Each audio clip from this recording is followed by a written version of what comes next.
कि भैया community mathematics, मतलब कम्युनिटी में जो लोग यूज करते हैं अलग अलग तरीके से मैथ्स का हम इस्तेमाल करते हैं शॉप से लेकर के, और डेली दिनचर्या में हम डेली लाइफ में मैथ्स को कैसे यूज करते हैं, तो वहां से एक एग्जाम्पल आपको या एक क्वेश्चन जरूर देखने को मिलेगा। भाषा कोई भी हो सकती है, तो वहां आपको रिकॉग्नाइज करना होगा, उसको आप रिसोर्स की तरह मानते हैं, कम्युनिटी रिसोर्सेज कहते हैं इनको हम, ठीक। तो रिसोर्स की तरह मानते हैं आप।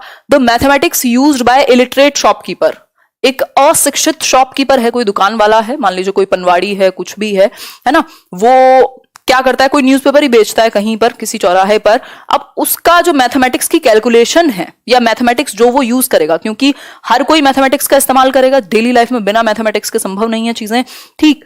तो उसका जो मैथमेटिकल क्या कहें यूज या एप्लीकेशन है चीजों का, कॉन्सेप्ट्स का, वो उससे आप क्या करेंगे। पहला है is very useful in solving all mathematical problems. सारी समस्याएं एक अशिक्षित शॉपकीपर जो है उसके द्वारा सॉल्व हो जाएंगी, ऐसा तो नहीं है, हो सकता है उसको सब्ट्रैक्शन और एडिशन की ही जरूरत ज्यादा पड़ती हो, तो ये तो हट जाएगा। फिर है has ambiguity and very low level of correctness in it. ये बिल्कुल जरूरी नहीं है, कोई एम्बिग्विटी नहीं पाई जाती। आप जाइए, आप हो सकता है आपको कैलकुलेशन में प्रॉब्लम हो जाए, वो जो बंदा कुछ भी बेचता है आपके यहाँ आसपास, कोई भी अगर कुछ फल बेचने वाला है, उसकी कैलकुलेशन में गड़बड़ आपको नहीं मिलेगी, अपनी में आपकी हो सकती है, ठीक। तो ये भी जरूरी नहीं है।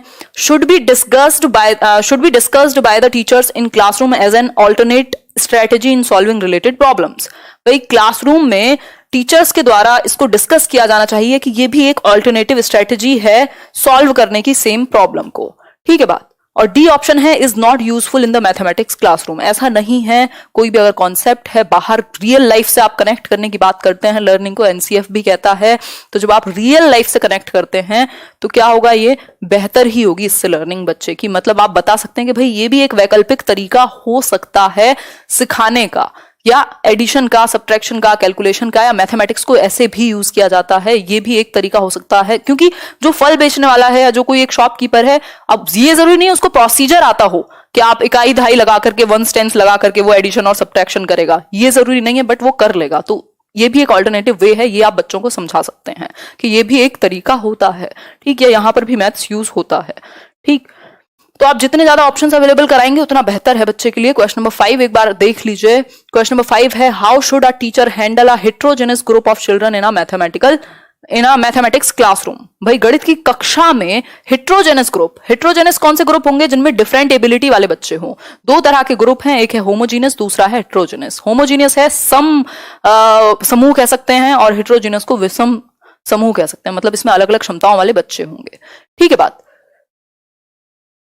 मीनू नाम तो ले लिया आपका, क्वेश्चन का आंसर दीजिए, बताएं एक बार। बहुत ही बढ़िया,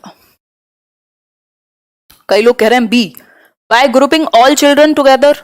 अभी हमने सिंपली बात की थी एक कि जो हेट्रोजेनस ग्रुप है वहां पर डिफरेंट एबिलिटीज के बच्चों को एक साथ लाया जाएगा, क्योंकि वो एक दूसरे से सीख पाएंगे। ये एबिलिटी ग्रुपिंग भी कहते हैं इसको, जिसमें अलग अलग एबिलिटी में बेसिकली हेट्रोजेनस ग्रुप है, तो अलग अलग एबिलिटी के बच्चे होंगे। जरूरी नहीं है कि सारे 50% वाले हों, जरूरी नहीं है सारे 33% वाले हों, और जरूरी नहीं है सारे 90% वाले हों। यहाँ अलग अलग एबिलिटी के बच्चे होंगे। कोई हो सकता है बहुत अच्छी पकड़ हो किसी टॉपिक पर, दूसरे की किसी और पर, सारे एक दूसरे से सीख पाएंगे, ठीक है। तो बी ऑप्शन यहां सिंपली सही होगा। होमोजीनियस होता है जहां सेम एबिलिटी वाले, अगर ये डी ऑप्शन है, अगर होमोजीनियस पूछ ले, होम का मतलब ये है ना बिल्कुल कंफर्टेबल या सेम कह सकते हैं, ठीक। तो होमोजीनियस में सेम एबिलिटी, लेकिन हेट्रोजीनियस में डिफरेंट एबिलिटी। तो ये आपको कीवर्ड्स को ध्यान में रखना होगा कुछ चीजों के लिए। क्वेश्चन नंबर 6 है the learning outcomes in mathematics are developed. भाई सभी सब्जेक्ट में लर्निंग आउटकम्स की बात होती है, लेकिन अगर मैथ्स में हम बात करें तो लर्निंग आउटकम क्या है, बताइए परमानंद जी क्या हुआ, आंसर कीजिए, इतना मैं पानी पीती हूं।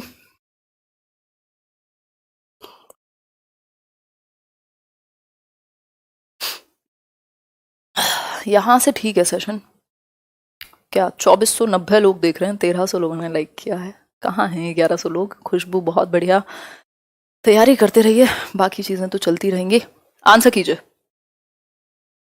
बहुत बढ़िया, बी कह रहे हैं आप लोग। देखो लर्निंग आउटकम्स, पहला ऑप्शन है to increase the achievement of children in various educational surveys, to define class wise competencies and skills to be achieved by children, मतलब बच्चों द्वारा हासिल की जाने वाली कक्षावार दक्षताएं और कौशल, कि इस क्लास में इतनी चीजें बच्चों को आती हों, या फिर to prepare children for year end examinations. देखिए, आपका कोई भी उद्देश्य जीवन का ये नहीं है कि आप साल के अंत में जो पेपर हो उसमें बच्चा टॉप कर जाए, ठीक है, वो कर जाएगा या बेहतर करेगा जैसी भी उसकी एबिलिटी होगी, लेकिन अगर आपने उसको सिखा दिया तो आपका मेन मुद्दा यही होना चाहिए।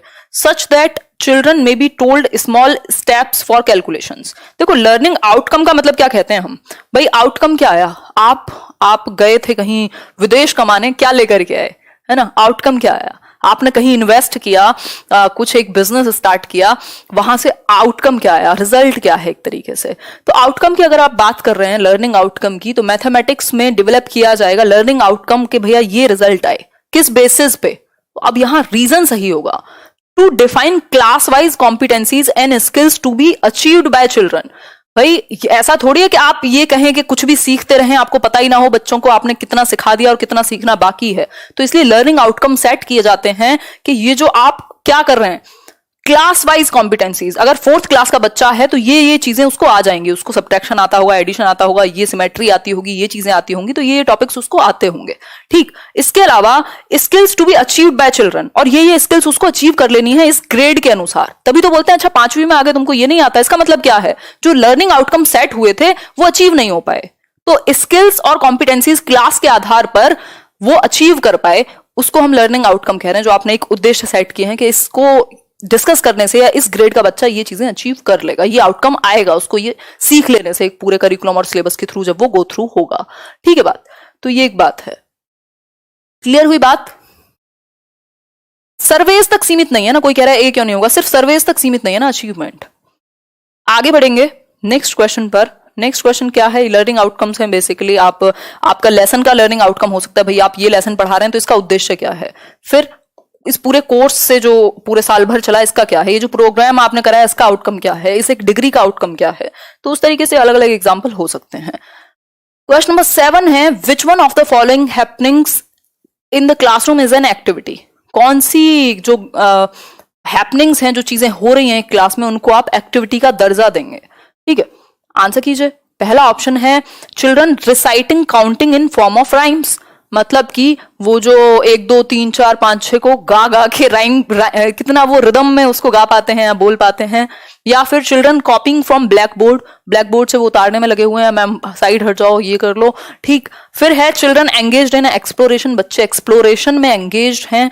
और last one is teacher explaining how to do sums.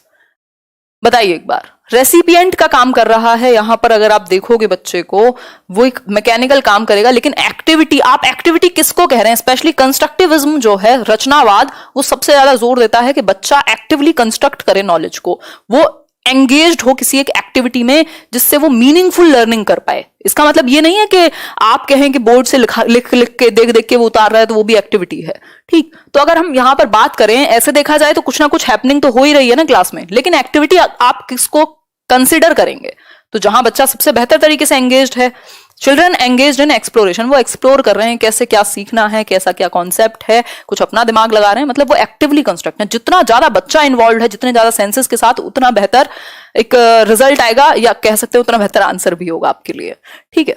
तो इन सब में वो पैसिव है एक बार को, लेकिन यहां वो सच में एक्टिविटी करेगा जिससे उसको लर्निंग आउटकम आएगा, मीनिंगफुल लर्निंग होगी, ठीक। मुकेश नाम ले लिया आपका। आगे बढ़ेंगे क्वेश्चन नंबर 8 पर। क्वेश्चन नंबर 8 है, मैथ्स में क्वेश्चन थोड़े से बड़े होते हैं, बेसिकली जनरली पेडागोजी के क्वेश्चंस बड़े ही होते हैं। On asking a child